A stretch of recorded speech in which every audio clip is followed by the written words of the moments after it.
Well, it's time for another episode of Dog Walking here.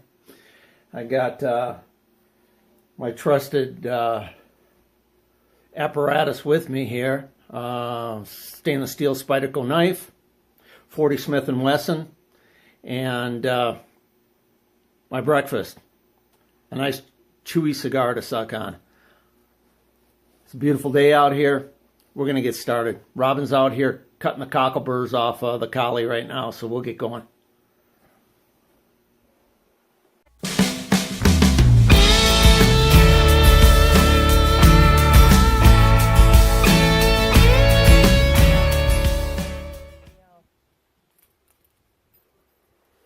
Robin's out here cutting the cockleburs off of this dog. Here, soldier. What do you got? You got a pile going there, huh? Yeah, I got a pile. Yeah. He's too excited now to get it done. Well, let's go for a walk then. Okay, and then after the walk, we gotta finish. You guys ready for a walk? Let's go for You ready to go for a walk? Let's go for a walk. Come on. Huh? You want to go for a walk? Walking it? Let's go. Come on. Get going. Come on. These dogs, day after Thanksgiving, these dogs early in the morning took off. It's not unusual for the hound dog, you know, he does what he does best, and that's follow his nose. Took off into the bush, which is what he does every day.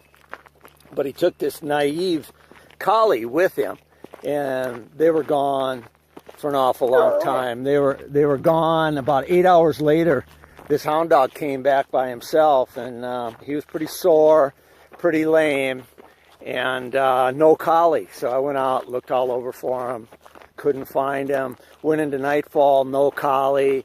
I kind of figured that he might be lost for good, that maybe the boogeyman got him or something. But so didn't sleep very well that night, needless to say. He didn't come home, and then got up at 5 in the morning, stepped out on the porch to get some kindling to start the wood stove, and sure enough, he was standing on the porch. So he had quite a big adventure.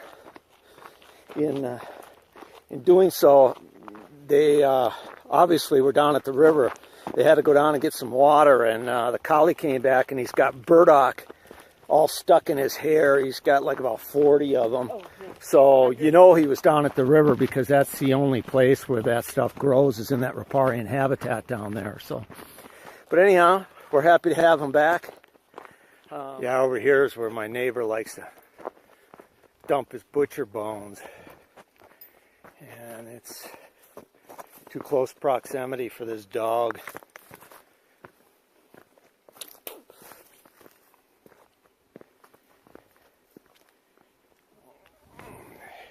Wow, it's all been dragged off. There was a rib cage laying there of an elk and a couple deer carcasses and stuff, but it's all been dragged off. I wouldn't be surprised if it was dragged off by this dog. You can see down the hill there, there's another rib carcass hanging there. Years and years of bones in here. So I wish you'd stop doing that. Glenn, if you're watching, please find some other place where my hound dog can't find this stuff. If you would, I'd really appreciate it. Oh, let's see what we got. Oh, there's the river down there. You can see the bend in the river. Okay, well, we're going to head up. We're going to hike up here to the knolls. There they are, tree-covered knolls. All right. Go. Come on, soldier.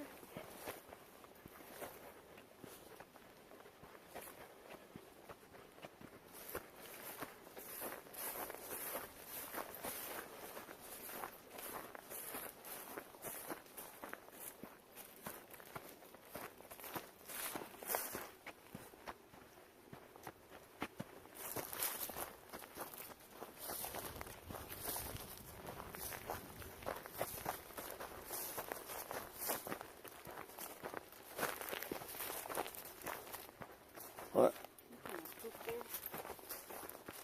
All right, we're at the gate. We'll turn around here and head back.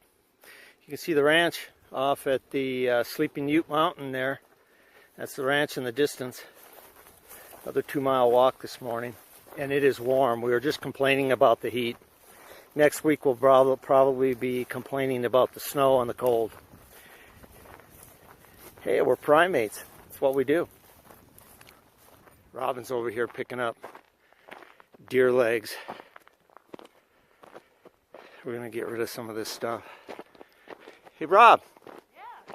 Show me what you found on the walk. Oh. That's what I found on the walk. It's like a piece of a horse harness. And It is a piece of a horse harness. Turn it over in your palm. Yeah, it's a clip for a breast collar. It was laying on the road. It was previously oxidized black, so you see quite a bit of rust on it. It's spent at least one winter under the snow. It's not one of mine, though. All of my harnesses are complete. I've never lost one of those. So somebody else must ride through periodically. pretty cool. Yeah. Throw it in the antique pile. Absolutely. All right. Talk to you later.